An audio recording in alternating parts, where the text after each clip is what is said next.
did, and what are some actions we all can be doing? Gotcha. So I think from a personal perspective, and one of the things that I will personally commit to you three and everyone else who's watching this, I'll continue to educate myself on the issues, on the history. I've learned a lot since the George Floyd thing happened, but let's level set here. This is not a George Floyd issue. This is way bigger than George Floyd. This is 400 years of oppression and systemic issues. So education, continuing to have the dialogue, and then being very specific about who to vote for. I think we do a really good job of saying, are you registered? Make sure you go vote. But we need to make sure we saying like who to vote for and why we're voting for those people, because we can get a huge turnout. I think in 2012, Black people, I think 66% of Black people actually showed up to vote. And that's how Obama got reelected.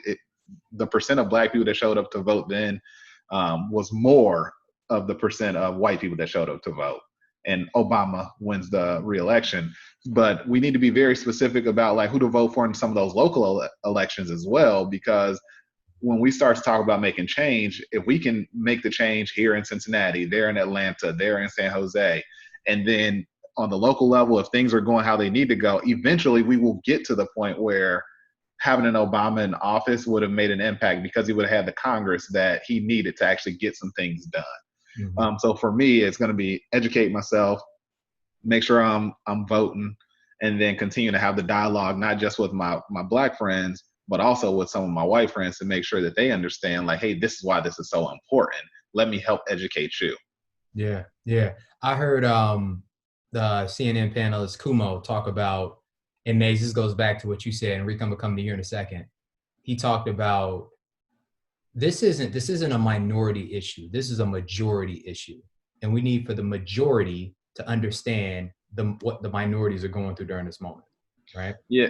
So just to that, I think where we can get some change is when the majority or people who aren't being oppressed start to be as angry as the people who are being oppressed. Yeah. That's when we'll start to see some change. Yeah. We're not going to get change if just we feel a certain way. We need y'all to understand why we feel how we feel, and some of the things that we're asking, or quite frankly at this point demanding, start to change. Yeah. You beat me to the spot. That was the whole point of it. That was the whole point of his piece on CNN. Rick, I'll come to you, and then we'll come to Leno after you. Great points from Mays. Great chime in as well, Mike. With Mays, I'm going to take it a little further. I don't want to necessarily say I outright disagree with you, but I do want to throw a little curveball at you. I think the election thing is very important. You're right. Your statistics indicate, when we show up, we show out, and we get the results we want. And it's no mystery that this last election, we completely dropped the ball on that. I'm pretty sure this election, we won't do the same thing. So absolutely on that. The part where I disagree with this segment of collaboration is we need to lean off of collaboration and get more into solidifying our own badge, right? If we rely on other people, I'll do the numbers for you. And don't quote me if I'm wrong. I'm not the Census Bureau, so I don't know. But I believe African Americans make up about 40 million Americans, right? And I think 150 are like Caucasian or something like that, right? We're not the number one demographic. So what happens is when we have a voice and we march, they hear us, but then when they join us, they take it over. And then when they take it over, because of sheer numbers, then other agendas get intertwined. So what we need to do, in my personal opinion, is respect the allyship. Thank you. We appreciate it, thanks to empathy, but we need to solidify our own communities. So my action plan, if you notice what's going on now people, either they're really empathetic towards our cause or they're acting like it. And fortunately for some places that are acting like it, they're putting money out. They're saying, look at Bank of America, listen to this. This is gonna hit y'all different. Bank of America and other banks over the course of time, they've donated, they've given little scholarships and little grants and stuff, but that's them paying taxes for redlining us anyway back in the day. When we were redlined, they didn't give loans to people. And for those that are watching, do your Google research and look up redlining. you'll find out some interesting things. But so that's what I'm saying. When you talk about collaboration, you have to be careful. Just because someone comes to play and come to bay because we're in fashion doesn't mean they're for us. But check it out. Here's how you flip it. I'm gonna give you an action plan. Like I said, these banks, they've given millions. Look at Michael Jordan. He went on his documentary and said, I'm not a social activist, but now he's given 100 mil. So if Michael Jordan, someone that's been distant in the past, is coming to play, these other non-Black organizations are coming to play too, but is it genuine, right? Now, Bank of America recently, they dedicated 1 billion with the B. I'm trying to be racially insensitive and crack jokes, but that's like damn near reparations. $1 billion for the Black community. So here's what we need to do. Instead of leaning and collaborating with other people, let's get our own stuff together. Let's get our own investment groups. Let's get our own scholars. Let's get our own execs. Let's get our own stuff together. Because when they work for people like Mays, they work for people like Jared, they work for people like Mike, we don't go through these cringy situations where we're leaning on the CEO to make a statement or leaning on Mays to give me a day off to get my head together, because we already know. We know other people struggle. We know xenophobia. We know what that's like. We know what it's like to somebody make an assumption that we have a disease or rapport or something on our skin. We know xenophobia. We understand that. So that's why we're more fit to be culturally conscious as leaders in companies or in the community, right? Here's what we do. We get the money. If you see a young hustler, a young kid trying to launch a fashion brand, we buy up the stock.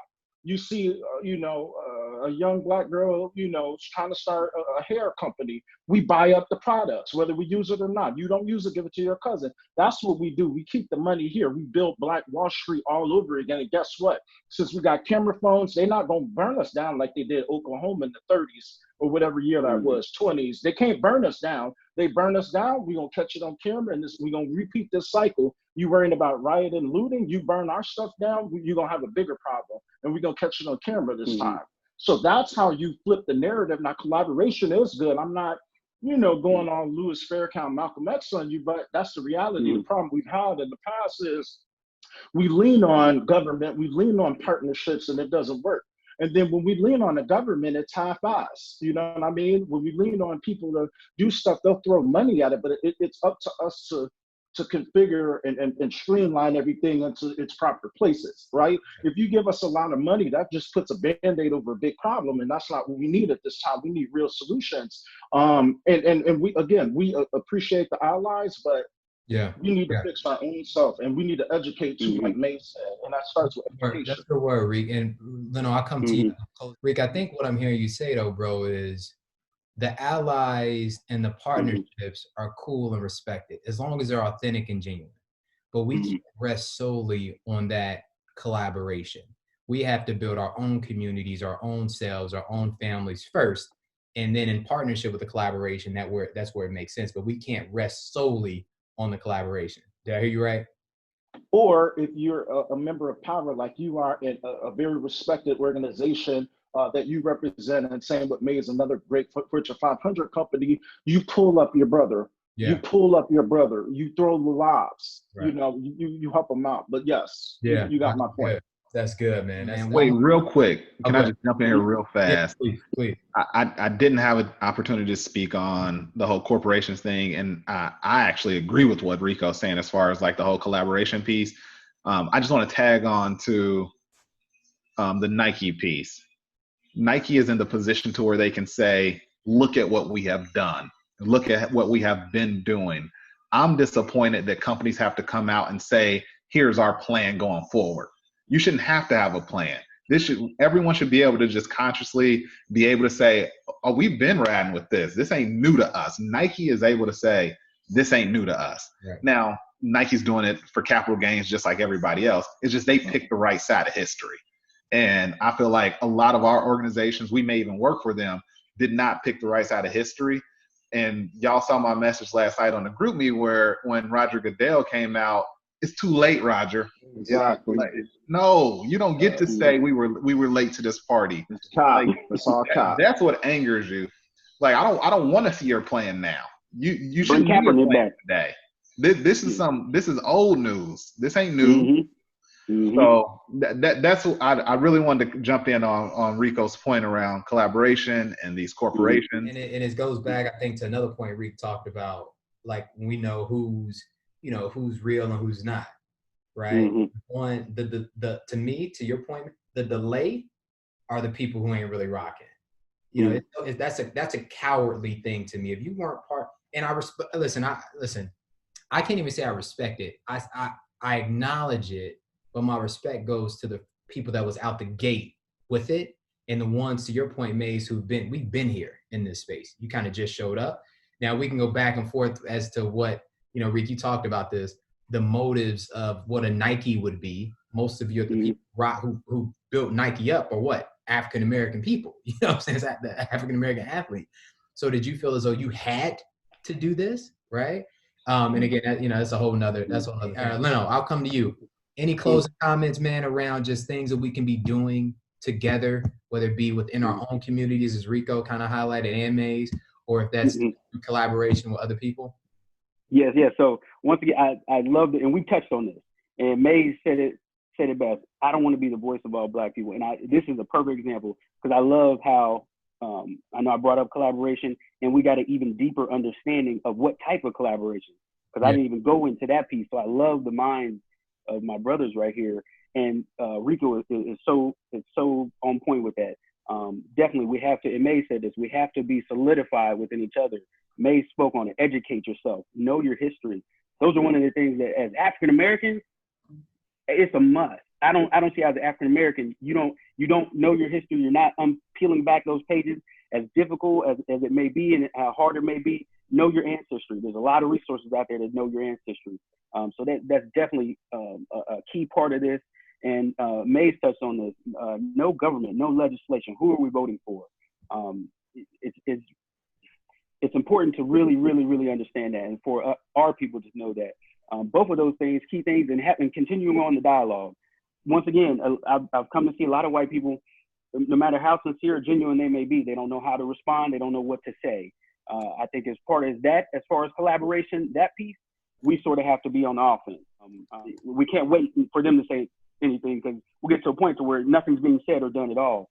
But I feel like, you guys keep me honest, I feel like we're tired. We're tired of having the conversation to some degree.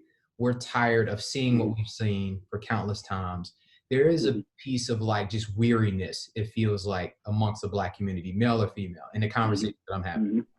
And because of the tiredness, do you welcome the conversation with the white person to say, yo, here's what I think you could be doing more of?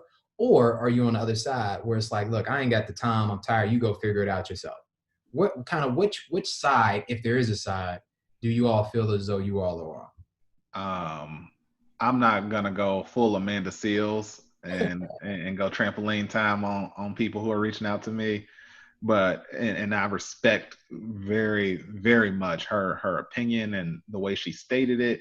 I thought it was spot on. I just happen to personally feel, if someone is using me as a piece to help educate them, I'm gonna be there for whoever it is. I'm sure you can tell in my tone, I'm beyond tired. And I fear for the 11-year-old boy that I have to turn into a man, and what's going to happen once he gets to 37 years old. Will he still have to do these same things? So I'm going to do my part, or what I believe to be my part, and have those conversations that someone says is uncomfortable. When someone's saying these are uncomfortable conversations, they're not talking about me. They're not talking about you. It's uncomfortable for them. And I'm willing to have those conversations. So I'm going to take the stance of tired as hell, but I'm willing to still talk. I'm willing to have the dialogue. I'm willing to help educate. I'm willing to supply resources. I'm willing to come up with a list of things to do. I'm willing to say, hey, here's some books you can read.